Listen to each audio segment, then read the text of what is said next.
Visa അപേക്ഷാ പ്രക്രിയയിൽ മാറ്റം വരുത്തുന്നതായി US സ്റ്റേറ്റ് ഡിപ്പാർട്ട്മെന്റ് തീരുമാനിച്ചെന്ന വാർത്തകളാണ് ഇപ്പോൾ പുറത്തുവരുന്നത്. ചില വിസ അപേക്ഷകർ നടപടിക്രമത്തിന്റെ ഭാഗമായി ഇനി നേരിട്ട് അഭിമുഖത്തിൽ പങ്കെടുക്കേണ്ടതില്ല. കുടിയേറ്റതര വിസ അഭിമുഖത്തിൽ നിന്ന് ഒഴിവാകാൻ സാധ്യത നേടിയെടുക്കാവുന്ന അപേക്ഷകരുടെ പട്ടിക ബ്യൂറോ ഓഫ് കോൺസുലാർ അഫയേഴ്സ് പരിഷ്കരിച്ചിരിക്കുകയാണ്. കോൺസുലാർ ഓഫീസർമാർക്ക് ഇപ്പോൾ ഇമിഗ്രേഷൻ ആൻഡ് നാഷണാലിറ്റി ആക്ടിന്റെ സെഷൻ 222H പട്ടികപ്പെടുത്തിയിരിക്കുന്ന വിഭാഗങ്ങൾക്കുള്ള നേരിട്ടുള്ള അഭിമുഖം ഒഴിവാക്കണോ വേണ്ടോ എന്ന് തീരുമാനിക്കാം. നിരവധി അപേക്ഷകർക്ക് വിസ അപേക്ഷ പ്രക്രിയ വേഗത്തിലാക്കാനും ലളിതമാക്കാനും പുതിയ മാറ്റം സഹായിക്കുമെന്നാണ് പ്രതീക്ഷിക്കുന്നത്. ഈ പുതിയ അപ്ഡേറ്റ് പ്രകാരം നിരവധി വിഭാഗത്തിലുള്ള വിസ അപേക്ഷകർ ഇപ്പോൾ അഭിമുഖ ഇളവുകൾക്ക് അർഹരാണ്. A1, A2, C3, G1, G2, G3, G4, NATO 1 മുതൽ NATO 6 അല്ലെങ്കിൽ ടെക്രോ E1 വിസകൾക്ക് അപേക്ഷിക്കുന്ന നയതന്ത്ര സർക്കാർ ഉദ്യോഗസ്ഥർ കഴിഞ്ഞ 12 മാസത്തിനുള്ളിൽ മുൻവിസ കാലഹരണപ്പെട്ട അതേ വിഭാഗത്തിൽപ്പെട്ട പുതുക്കാൻ ആഗ്രഹിക്കുന്ന വ്യക്തികൾ തുടങ്ങിയവർക്ക് ഇനി അഭിമുഖത്തിന്റെ ആവശ്യമില്ല. ഇത് വിസാപേക്ഷാ പ്രക്രിയയിൽ ഗണ്യമായ സമയം ലാഭിക്കാൻ സാധ്യതയുണ്ട്. യോഗ്യതയുള്ളവർക്ക് വിസാപേക്ഷകൾ വേഗത്തിലാക്കുക എന്നതാണ് ഈ അപ്ഡേറ്റ് ചെയ്ത പ്രക്രിയയുടെ ലക്ഷ്യം. ഒരു അഭിമുഖം ഷെഡ്യൂൾ ചെയ്ത് പങ്കെടുക്കേണ്ടതില്ലാത്തതിനാൽ അപേക്ഷകർക്ക് വേഗത്തിൽ വിസ ലഭിക്കും. കഴിഞ്ഞ 12 മാസത്തിനുള്ളിൽ കാലഹരണപ്പെട്ട വിസകൾ പുതുക്കേണ്ട ആളുകൾക്ക് ഇത് പ്രത്യേകിച്ചും സഹായമാണ്. പുതിയ നടപടിക്രമങ്ങൾ ഉണ്ടെങ്കിലും കോൺസുലാർ ഉദ്യോഗസ്ഥർക്ക് ഇപ്പോഴും ഓരോ കേസും അടിസ്ഥാനമാക്കി അഭിമുഖത്തിന് പങ്കെടുപ്പിക്കണോ വേണ്ടയോ എന്ന് തീരുമാനിക്കാനുള്ള അധികാരമുണ്ടെന്ന് അപേക്ഷകർ അറിഞ്ഞിരിക്കണം.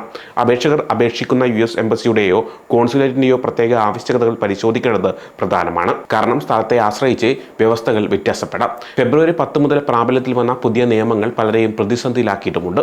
പുതിയ മാറ്റമനുസരിച്ച് വിസ കാലാവധി കഴിഞ്ഞ് 12 മാസത്തിനുള്ളിൽ ഡ്രോപ്പ് ബോക്സ് പ്രോഗ്രാമിൽ അപേക്ഷിക്കണം. മുൻപ് ഇത് 48 മാസമായിരുന്നു. വിസ പുതുക്കലിന് ഏറെ സൗകര്യമായിരുന്നു drop box program. Drop box visa എന്നാൽ US കോൺസുലേറ്റിൽ നേരിട്ട് ഹാജരാകാതെ തന്നെ വിസ പുതുക്കുന്ന രീതിയാണ്. ഇതിനെ ഇന്റർവ്യൂ വേവർ പ്രോഗ്രാം എന്നും വിളിക്കാറുണ്ട്.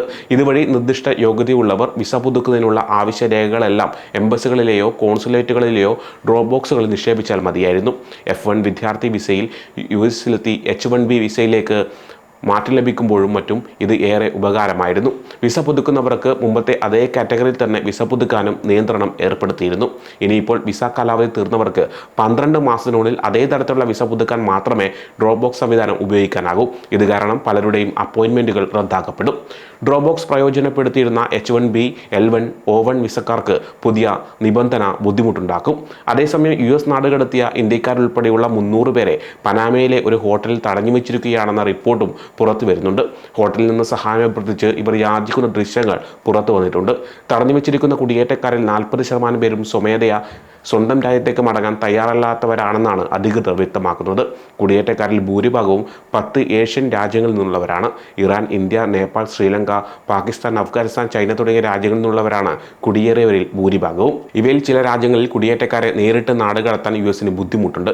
അതിനാൽ തൽക്കാലത്തേക്ക് താമസിക്കാനുള്ള ഇടമായി പനാമ ഉപയോഗിക്കുകയാണെന്നാണ് റിപ്പോർട്ട്. രണ്ടാമതും അധികാരത്തിൽ വന്നതിന് ശേഷം അമേരിക്കയിലെ അനധികൃത കുടിയേറ്റത്തിനെതിരെ പ്രസിഡന്റ് ഡൊണാൾഡ് ട്രംപ് കർശന നടപടികളാണ് സ്വീകരിക്കുന്നത്. ഇതിന്റെ ഭാഗമായാണ് നാടുകടത്തൽ. ഫെബ്രുവരി 5-ന് 104 ഇന്ത്യക്കാരുമായി US വ്യോമസേനയുടെ ആദ്യ വിമാനം പഞ്ചാബിലെ അമൃത്സറിലെത്തി. പഞ്ചാബ്, ഗുജറാത്ത്, ഹരിയാന, ഉത്തർപ്രദേശ്, മഹാരാഷ്ട്ര, ചണ്ഡീഗഡ് എന്നിവിടങ്ങളിൽ നിന്നുള്ളവരാണ് വിമാനത്തിലുണ്ടായിരുന്നത്. ഫെബ്രുവരി 15-ന് രണ്ടാമത്തെ വിമാനം അമൃത്സറിലെത്തി. ഞായറാഴ്ച 112 പേരടങ്ങുന്ന മൂന്നാമത്തെ ബാച്ചും അമൃത്സറിലെത്തുകയുണ്ടായി.